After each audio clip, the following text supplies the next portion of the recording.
Number 8, we've been studying religion and family for 100 years or more. How religion operates in the family. What about secularity and the family? There's been a few sociologists of religion that are starting to study secular life in the home. How do secular parents raise their kids? And what we're finding is that secular parents face a very difficult dilemma with their children that religious parents don't. And it works like this.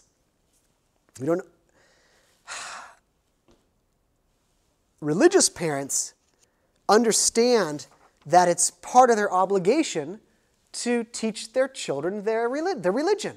That's right, that's good, that's what you should do.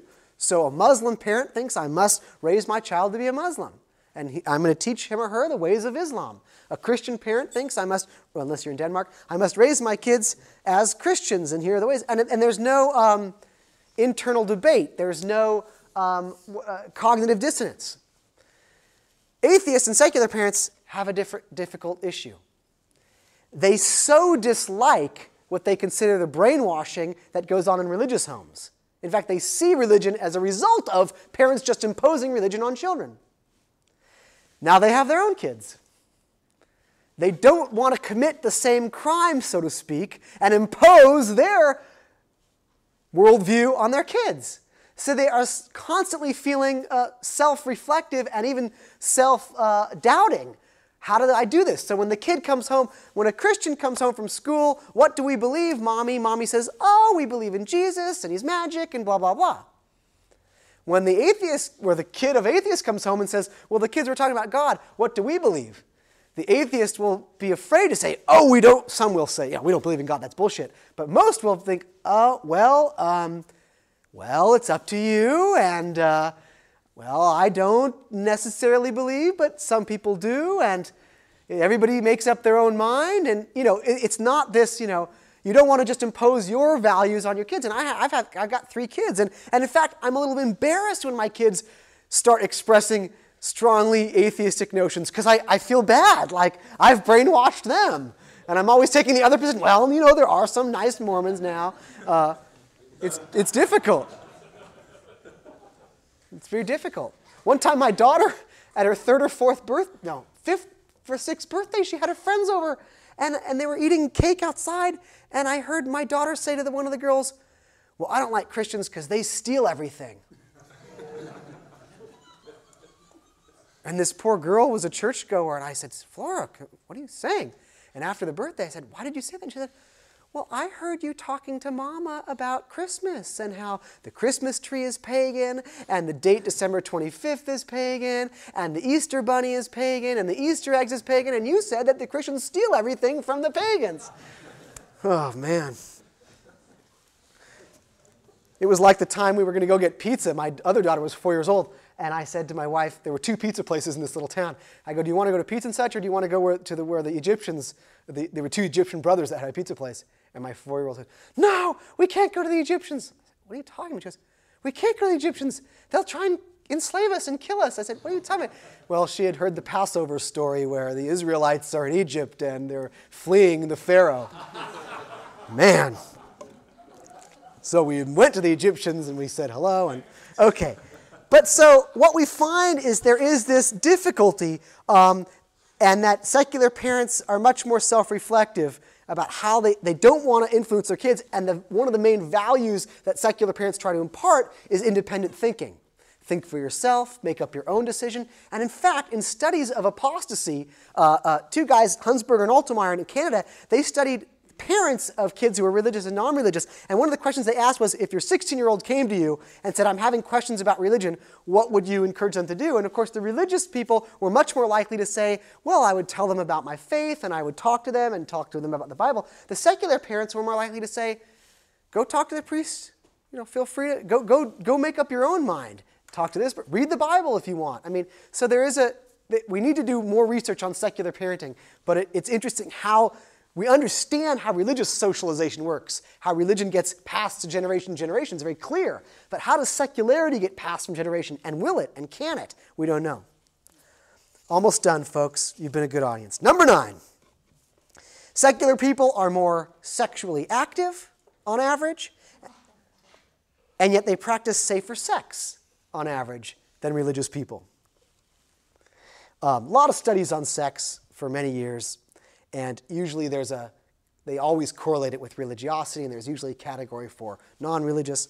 And what we find is that, on average, non-religious people are more likely to have had more sex partners over the course of their lives. They're more likely to have had extramarital affairs. They're more likely to have experienced anal sex. They're more likely to engage in sex for longer periods of time. And they're more likely to experience oral sex. In fact, I'm happy to say, secular women are far more likely to receive oral sex than religious women. There are some perks.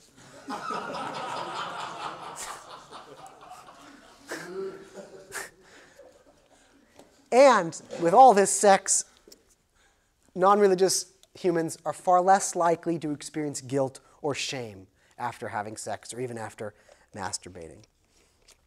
And yet, despite all this sexual activity, studies have shown that secular individuals are much more likely to use safe contraception and to practice safe sex.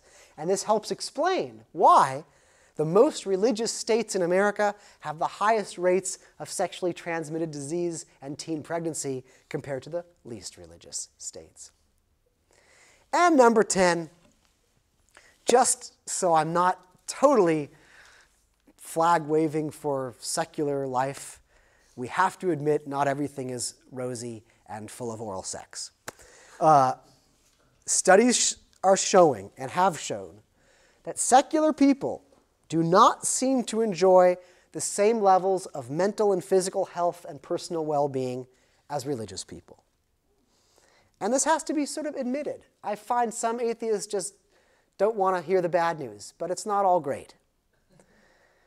When we look at studies for several decades concerning various aspects of mental health, physical health, subjective well-being, it does seem to be that religiously active people tend to do better, on average, than atheists or irreligious people. Studies of depression, coping with stress of loss, issues of life satisfaction. Again, I've mentioned suicide rates. Secular folk may not do so well. Now, as a sociologist familiar with the work of Durkheim, I think I have a rational explanation for this. I think we are social beings by nature, and so religion provides community and social support and a sense of belonging that is good for our well-being. And I think if you're alone too much, it's a bad thing. And I think maybe because atheists aren't joiners and they're more individual, this may account for it, but we can't say. So in conclusion, what I've done tonight is sort of simply describe what we know in the limited studies we have. But I haven't explained a thing. I've simply told us what's out there, but not why.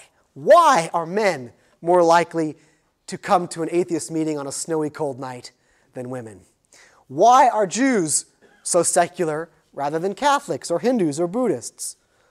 Why are secular women more likely to experience oral sex? Why are secular people more moral and ethical in their values and attitudes when it comes to things like the death penalty or illegal invasions of countries?